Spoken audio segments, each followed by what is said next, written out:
بسم اللہ الرحمن الرحیم نحمدہ ونصلی ونسلم علی رسولہ الکریم اما بعد۔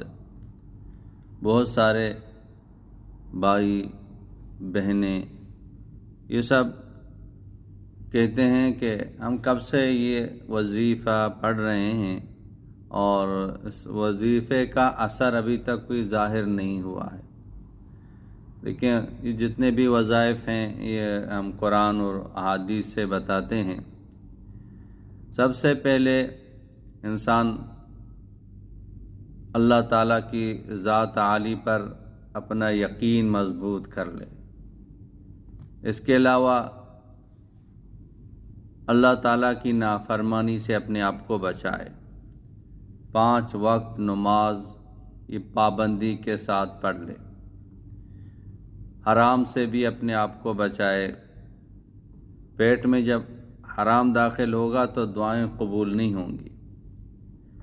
اس کے بعد ہم اپنا گمان اللہ تبارک و تعالیٰ کے ساتھ اپنا گمان ٹھیک کریں۔ انا عند ظن عبدی بی، میں اپنے بندے کے گمان کے ساتھ ہوں۔ جیسا گمان ہوگا اللہ تبارک و تعالیٰ ایسے ہی فیصلہ فرمائیں گے۔ گمان یہ ہوگا کہ اللہ نے میرا کام بنا دیا، میرا کام ہو گیا، تو اس کا کام ہو جائے گا۔ جس کا گمان یہ کہ پتہ نہیں میرا کام ہوگا یا نہیں ہوگا، پھر اس کا کام نہیں ہوگا۔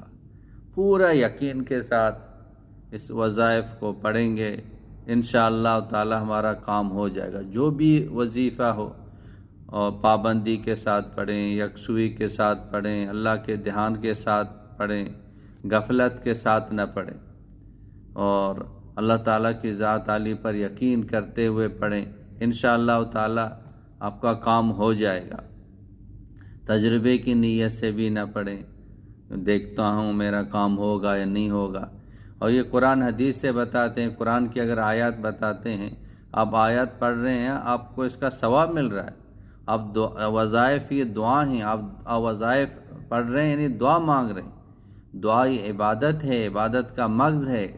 آپ دعا کر رہے ہیں، آپ عبادت کر رہے ہیں۔ تو اسی نیت سے جناب پڑھتے رہیں گے، انشاءاللہ تعالیٰ آپ کی دعا و قبول ہو جائے گی۔ ادعونی استجب لکم، اللہ پاک خود فرماتے ہیں مجھ سے مانگو، میں تمہاری دعاؤں کو قبول کر لیتا ہوں۔ تو اس طریقے سے پڑھیں، انشاءاللہ جلد از جلد اس کا اثر ظاہر ہوگا۔